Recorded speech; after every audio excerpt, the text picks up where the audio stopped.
नमस्कार। मैं गौरव हिंदुस्तानी आप सभी का स्वागत करता हूं साहित्य के इस अनोखे मंच पर जिसका नाम है स्वर्णिम साहित्य, साहित्य प्रेमियों का संसार। आज मैं लेकर आया हूं जयशंकर प्रसाद की श्रेष्ठ कहानी इंद्रजाल। गांव के बाहर एक छोटे से बंजर में कंजरों का दल पड़ा था। उस परिवार में टट्टू, भैंसें और कुत्तों को मिलाकर 21 प्राणी थे। उसका सरदार मैकू लंबी चौड़ी हड्डियों वाला एक अधेड़ पुरुष था। दया माया उसके पास फटकने नहीं पाती थी। उसकी घनी दाढ़ी और मूछों के भीतर प्रसन्नता की हंसी छिपी ही रह जाती थी। गांव में भीख मांगने के लिए जब कंजरों की स्त्रियां जाती तो उनके लिए मैको की आज्ञा थी कि कुछ न मिलने पर अपने बच्चों को निर्दयता से गृहस्थ के द्वार पर जो स्त्री ना पटक देगी उसको भयानक दंड मिलेगा। उस निर्दय झुंड में गाने वाली एक लड़की थी और एक बांसुरी बजाने वाला युवक। ये दोनों भी गा बजाकर जो पाते वह मैकू के चरणों में लाकर रख देते। फिर भी गोली और बेला की प्रसन्नता की सीमा ना थी। उन दोनों का नित्य संपर्क ही उनके लिए स्वर्गीय सुख था। इन घुमक्कड़ों के दल में ये दोनों विभिन्न रुचि के प्राणी थे। बेला बेड़िन थी। माँ के मर जाने पर अपने शराबी और अकर्मण्य पिता के साथ वह कंजरों के हाथ लगी। अपनी माता के गाने बजाने का संस्कार उसकी नस नस में भरा था। वह बचपन से ही अपनी माता का अनुकरण करती हुई अलापती रहती थी। शासन की कठोरता के कारण कंजरों का डाका और लड़कियों के चुराने का व्यापार बंद हो चला था। फिर भी मैकू अवसर से ही नहीं चूकता। अपने दल की उन्नति में बराबर लगा ही रहता। इस तरह गोली के बाप के मर जाने पर जो एक चतुर नट था, मैकू ने उसकी खेल की पिटारी के साथ गोली पर भी अधिकार जमाया। गोली मोहर तो बजाता ही था, पर बेला का साथ होने पर उसने बांसुरी बजाने में अभ्यास किया। पहले तो उसकी नट विद्या में बेला भी मनोयोग से लगी, किंतु दोनों को भानुमति वाली पिटारी ढोकर 2-4 पैसे कमाना अच्छा ना लगा। दोनों को मालूम हुआ कि दर्शक उस खेल से अधिक उसका गाना पसंद करते हैं। दोनों का झुकाव उसी ओर हुआ। पैसा भी मिलने लगा। इन नव आगंतुक बहारियों की कंजरों के दिल में प्रतिष्ठा बढ़ी। बेला सांवली थी, जैसे पावस की मेघमाला में छिपे हुए आलोक पिंड का प्रकाश निखरने की अदम्य चेष्टा कर रहा हो, वैसे ही उसका यौवन सुगठित शरीर के भीतर उद्वेलित हो रहा था। गोली के स्नेह की मदिरा से उसकी कजरारी आंखें लाली से भरी रहती। वह चलती तो थिरकती हुई, बातें करती तो हंसती हुई। एक मिठास उसके चारों ओर बिखरी रहती। फिर भी गोली से अभी उसका ब्याह नहीं हुआ था। गोली जब बांसुरी बजाने लगता तब बेला के साहित्यहीन गीत जैसे प्रेम के माधुर्य की व्याख्या करने लगते। गांव के लोग उसके गीतों के लिए कंजरों को शीघ्र हटाने का उद्योग नहीं करते। जहां अपने अन्य सदस्यों के कारण कंजरों का वह दल घृणा और भय का पात्र था, वहां गोली और बेला का संगीत आकर्षण के लिए पर्याप्त था। किंतु इसी में एक व्यक्ति का अवांछनीय सहयोग भी आवश्यक था। वह था भूरे। छोटी सी ढोल लेकर उसे भी बेला का साथ करना पड़ता। भूरे सचमुच भूरा भेड़िया था। गोली अधरों से बांसुरी लगाए अर्ध निमिलित आंखों के अंतराल से बेला के मुख को देखता हुआ जब हृदय की फूंक से बांस के टुकड़े को अनुप्राणित कर देता, तब विकट घृणा से ताड़ित होकर भूरे की भयानक थाप ढोल पर जाती। क्षण भर के लिए जैसे दोनों चौंक उठते। उस दिन ठाकुर के गढ़ में बेला का दल गाने के लिए गया था। पुरस्कार में कपड़े रुपए तो मिले ही थे, बेला को एक अंगूठी भी मिली थी। मैं को उन सबको देखकर प्रसन्न हो रहा था। इतने में सिरकी के बाहर कुछ हल्ला सुनाई पड़ा। मैकू ने बाहर आकर देखा कि भूरे और गोली में लड़ाई हो रही थी। मैकू के कर्कश स्वर दोनों भयभीत हो गए। गोली ने कहा, मैं बैठा था, भूरे ने मुझको गालियां दी, फिर भी मैं ना बोला। इस पर उसने मुझे पैर से ठोकर लगा दी और ये समझता है कि इसकी बांसुरी के बिना बेला गा ही नहीं सकती। मुझसे कहने लगा कि आज तुम ढोलक बेताल बजा रहे थे। भूरे का कंठ क्रोध से भर्राया हुआ था। मैकू हंस पड़ा। वह जानता था कि गोली युवक होने पर भी सुकुमार और अपने प्रेम की माधुरी में विह्वल, लजीला और निरीह ही था। अपने को प्रमाणित करने की चेष्टा उसमें थी ही नहीं। वह आज जो कुछ उग्र हो गया, इसका कारण है केवल भूरे की प्रतिद्वंदिता। बेला भी वहां आ गई थी। उसने घृणा से भूरे की ओर देखकर कहा, तो क्या सचमुच बेताल नहीं बजा रहे थे? मैं बेताल ना बजाऊंगा तो दूसरा कौन बजावेगा? अब तो तुमको नए यार ना मिले हैं बेला। तुझको मालूम नहीं कि तेरा बाप तुझसे तेरा ब्याह ठीक करके मरा है। इसी बात पर मैंने उसे अपना नेपाली का दोगला टट्टू दे दिया था, जिस पर अब भी तू चढ़कर चलती है। भूरे का मुंह क्रोध से भर गया था। वह और भी कुछ बकता, किंतु मैकू की डांट पड़ी, सब चुप हो गए। उस निर्जन प्रांत में जब अंधकार खुले आकाश के नीचे तारों से खेल रहा था, तब बेला बैठी कुछ गुनगुना रही थी। कंजरों की झोपड़ियों के पास ही पलाश का छोटा सा जंगल था। उसमें बेला के गीत गूंज रहे थे। जैसे कमल के पास मधुकर को जाने से कोई रोक नहीं सकता, उसी तरह गोली भी कब मानने वाला था। आज उसके निरीह हृदय में संघर्ष के कारण आत्मविश्वास का जन्म हो गया था। उसने प्रेम के लिए, अपने वास्तविक अधिकार के लिए झगड़ने की शक्ति उत्पन्न हो गई थी। उसका छुरा कमर में था, हाथ में बांसुरी थी। बेला की गुनगुनाहट बंद होते ही बांसुरी में गोली उसी तान को दोहराने लगा। दोनों वन विहंगम की तरह उस अंधेरे कानन में किलकारने लगे। आज प्रेम के आवेश ने आवरण हटा दिया था। वे नाचने लगे। आज तारों की क्षीण ज्योति में हृदय से हृदय मिले, पूर्ण आवेग में। आज बेला के जीवन में यौवन का और गोली के हृदय में पौरुष का प्रथम उन्मेष था। किंतु भूरा भी वहां आने से नहीं रुका। उसके हाथ में भी भयानक छुरा था। आलिंगन में आबद्ध बेला ने चीत्कार किया। गोली छटक कर दूर जा खड़ा हुआ, किंतु घाव ओछा लगा। बाघ की तरह झपटकर गोली ने दूसरा वार किया। भूरे संभाल न सका। फिर तीसरा बार चलाना ही चाहता था कि मैकू ने गोली का हाथ पकड़ लिया। वह नीचे सिर किए खड़ा था। मैकू ने कड़क कर कहा, बेला, भूरे से तुझे ब्याह करना ही होगा। यह खेल अच्छा नहीं। उसी क्षण सारी बातें गोली के मस्तक में छाया चित्र सी नाच उठी। उसने छुरा धीरे से गिरा दिया। उसका हाथ छूट गया। जब बेला और मैकू भूरे का हाथ पकड़कर ले चले, तब गोली कहाँ जा रहा है, इसका किसी को ध्यान ना रहा। कंजर परिवार में बेला भूरे की स्त्री मानी जाने लगी। बेला ने भी सिर झुकाकर इसे स्वीकार कर लिया, परंतु उसे पलाश के जंगल में संध्या के समय जाने से कोई भी नहीं रोक सकता था। उसे जैसे सायकाल में एक हल्का सा उन्माद हो जाता। भूरे या मैकू भी उसे वहां जाने से रोकने में असमर्थ थे। उसकी दृढ़ता भरी आंखों से घोर विरोध नाचने लगता। बरसात का आरंभ था। गांव की ओर से पुलिस के पास कोई विरोध की सूचना भी नहीं मिली थी। गांव वालों की छुरी, हंसिया और काट कबाड़ के कितने ही काम बनाकर वे लोग पैसे लेते थे। कुछ अन्य यूं भी मिल जाता।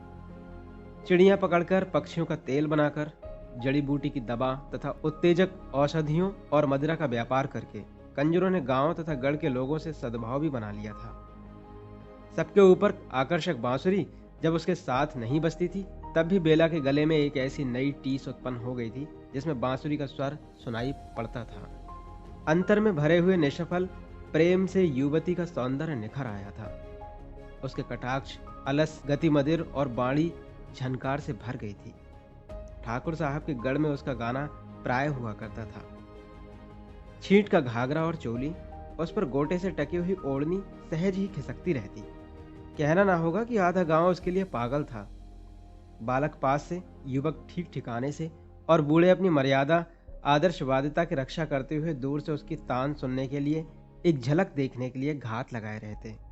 गढ़ के चौक में जब उसका गाना जमता तो दूसरा काम करते हुए अन्य मनसकता की आड़ में मनयोग से और कनखियों से ठाकुर उसे देख लिया करते थे। मैकू घाघ था, उसने ताड़ लिया।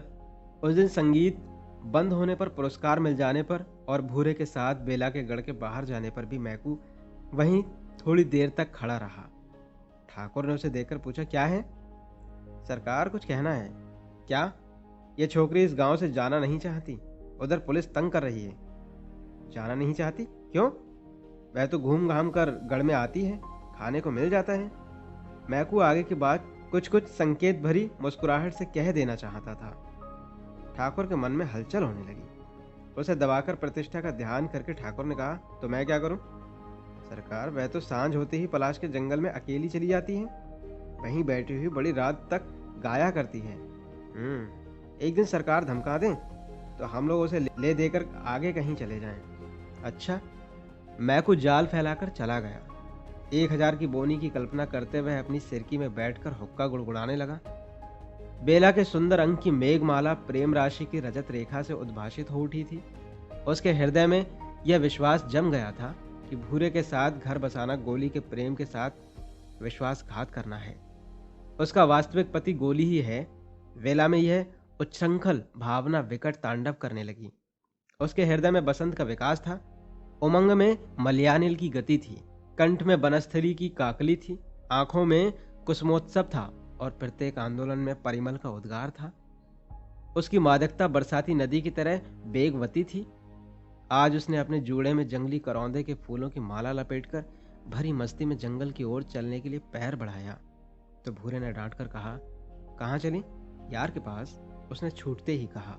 बेला के सहवास में आने पर अपनी लघुता को जानते हुए महसूस कर भूरे ने कहा, तो खून कराए बिना चैन न लेगी।